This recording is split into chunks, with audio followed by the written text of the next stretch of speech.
Les spectateurs sont toujours émus de voir les pères encourager leurs fils dans une compétition. 1 Timothée est précisément ça. Un père spirituel, Paul, qui encourage son fils Timothée à courir la course pour le royaume de Dieu, même si les temps sont difficiles. Timothée est venu à Christ quand il n'était qu'un jeune enfant. Sa mère était juive, mais son père était grec. Au cours de son 2e voyage missionnaire, Paul a rencontré Timothée à Lystre et ils ont accroché. Bien que son caractère soit complètement opposé, Timothée devint le principal compagnon de voyage de Paul. Mais parfois, ils avaient besoin de travailler sur des fronts différents et Paul communiquait ensuite avec Timothée par lettre. 1 Timothée a été écrit à Timothée pendant qu'il travaillait à Éphèse. Éphésiens... Oui, exactement. C'est la même ville qu'Éphésiens. C'est pour ça qu'elles ont des choses en commun, à savoir que les 2 lettres parlent de la maison de Dieu. Éphésiens nous montre le conseil de Dieu, comme une vue d'ensemble, et Timothée nous montre comment le mettre en pratique localement. Si tu veux ajouter les Corinthiens dans le mélange, tu pourrais dire que tandis que 1 Corinthien montre l'ordre interne, ou peut-être le désordre serait plus approprié, 1 Timothée montre l'ordre externe. Comment se comporter dans la maison de Dieu. On peut diviser la lettre en 2 parties, doctrine et pratique. Les chapitres 1 à 3, la doctrine de la maison de Dieu, et les chapitres 4 à 6, comment Timothée devait se comporter en elle. Dans le premier chapitre, Paul rappelle à Timothée l'ensemble de la mission. Il l'a laissé à Éphèse parce qu'il avait peur que les judaïsants viennent prêcher une fausse doctrine à ses nouveaux convertis. Et il lui rappelle encore une fois quel était le but de la loi. Convaincre les non-croyants du péché et les conduire au Sauveur. Il exhorte Timothée à garder cela à l'esprit en se servant de lui-même comme exemple. Une église a donc besoin d'une bonne doctrine. Mais la connaissance sans vie de prière est comme une salade sans vinaigrette, sec et sans goût. Ainsi, le chapitre 2 traite de la manière dont la prière doit être conduite dans l'église. En outre, il s'adresse à la position juste des hommes et des femmes dans l'église. Au chapitre 3, il parle de 2 fonctions très importantes dans une église locale, surveillant et diacre. Dans chaque système que Dieu a établi, il y a un leadership, la création, la famille, les humains, et aussi l'église. Le Seigneur Jésus est le chef de l'église, le grand berger, et c'est pour ça qu'il a établi des surveillants dans l'église locale pour veiller sur le troupeau. Ces positions ne font pas l'objet d'un vote, parce que l'autorité dans la Bible ne vient jamais d'en bas, mais d'en haut, de la tête. Toutefois, ça ne signifie pas qu'il n'y a pas de leadership. Le Saint-Esprit dirige les croyants et travaille dans le cœur de certains saints hommes pour qu'ils aspirent à une telle œuvre. Maintenant, le problème est, même des hommes impurs pouvaient s'avancer et dire « Je veux agir en tant qu'ancien ». C'est pour ça que 1 Timothée inclut une liste de contrôles qui serait impossible à vivre sans l'Esprit Saint.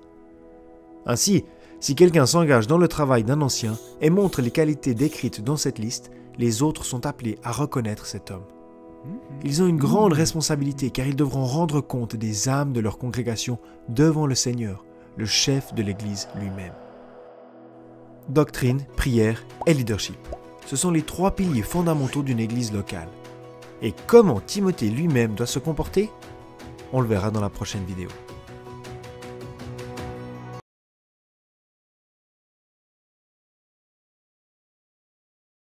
Dans la dernière vidéo, nous avons vu les 3 piliers fondamentaux d'une église locale, la doctrine, la prière et le leadership. Mais que se passe-t-il quand les choses tournent mal? Quand ton église locale est en désordre? Comment devrais-je personnellement vivre les choses? En théorie au moins, tout va bien.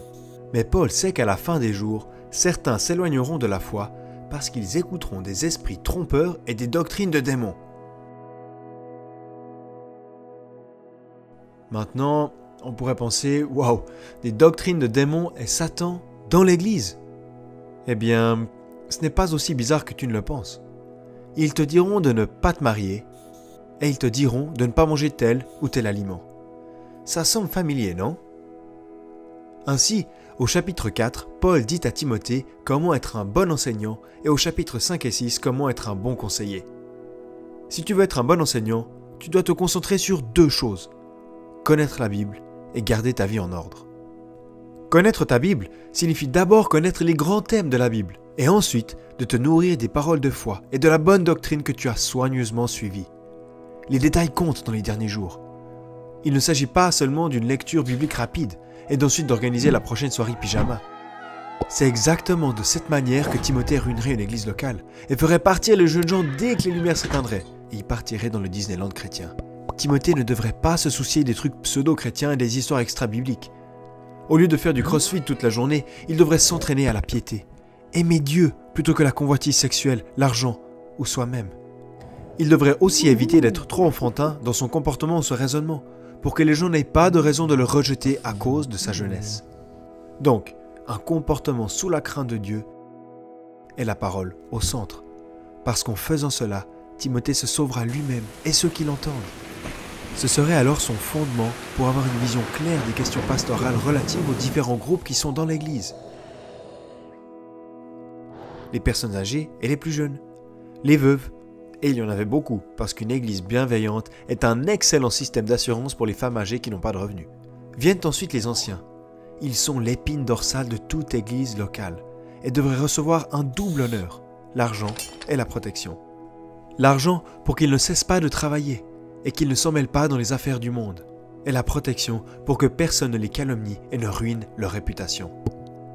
Le chapitre 6 s'adresse au monde professionnel. Aujourd'hui, on appellerait les esclaves des employés. Les employés doivent respecter leur maître, qu'ils soient chrétiens ou non. Paul parle ensuite de la force destructrice d'une église locale, l'argent. Il exhorte Timothée à rester personnellement loin de l'amour de l'argent et à surveiller les gens riches, afin qu'ils n'en abusent pas ou qu'ils ne mettent pas leur confiance dans l'argent. Donc, dans l'ensemble, si tu veux vivre dans une église locale saine, garde à l'esprit la doctrine, la prière et le leadership. Et individuellement, donne-toi à la lecture de la Bible et à une vie marquée par la crainte du Seigneur. Ma question est la suivante. Es-tu un Timothée? Gardes-tu le trésor qui t'a été confié? Évites-tu la religion des talk-shows et les différentes pratiques perturbantes des soi-disant experts? J'espère que c'est le cas. Que le Seigneur te bénisse.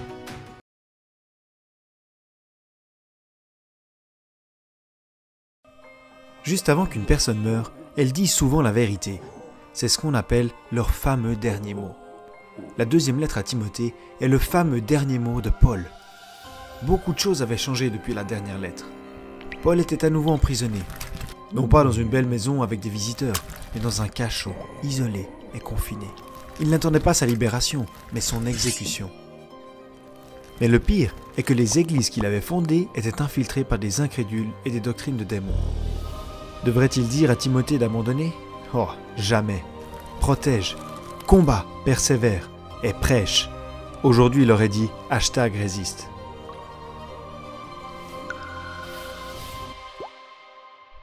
Il y a 4 chapitres, et dans le premier, Paul dit essentiellement « Garde ou protège la bonne doctrine que tu as apprise de moi ». C'est-à-dire la doctrine de Paul. Doctrine qui est construite sur le terme paulinien « en Christ Jésus » qui apparaît 7 fois dans cette lettre. Il rappelle aussi à Timothée ses ancêtres et à quel point la foi était déjà précieuse pour eux. Mais comment Timothée pourrait-il protéger la doctrine? Même Pierre a dit que les lettres de Paul étaient assez complexes. La réponse est « simplifie ». Crée un modèle, qu'on appelle aussi une vue d'ensemble, des choses de sorte que tu puisses directement reconnaître et exclure les nouvelles doctrines. De plus, tu dois savoir contre qui tu dois protéger la doctrine. Paul lui montre qu'il y a des bons et des méchants, et c'est tout à fait correct et même utile de donner des noms. L'apôtre s'attend à ce que ce soit difficile pour le timide Timothée, et c'est pour ça qu'il l'encourage avec des images concrètes. La base de référence est « ce n'est pas un jeu ». C'est un combat. Grâce, multiplication et discipline sont nécessaires, comme un soldat, un athlète ou un fermier.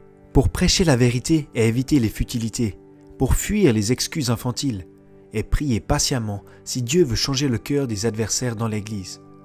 Au chapitre 3, il prédit que les choses vont encore empirer. Qu'à la fin des temps, il y aura des leaders chrétiens qui s'accrocheront à la forme extérieure du christianisme, mais rejetteront son vrai pouvoir. Il semble avoir raison, mais en complètement tort. Mais toi est l'antidote de Paul à ce déclin. Il dit à Timothée d'être différent et de rester fidèle à la révélation de Paul qui est divinement inspirée dans toute l'Écriture. L'Esprit Saint et la parole de Dieu sont les deux ressources qui sont encore vitales pour nous dans les derniers jours. Le dernier chapitre est comme un point final. Paul encourage son enfant Timothée. « Sors d'ici, prêche, parce que le jugement vient et beaucoup se détourneront. Prêche la parole, qu'ils le veuillent ou non, exhorte et enseigne, mais enseigne la bonne doctrine. À la fin, Paul devient très personnel. Il parle ouvertement de ce que cela a signifié pour lui, de ce que tout le monde l'ait abandonné, surtout pendant son procès.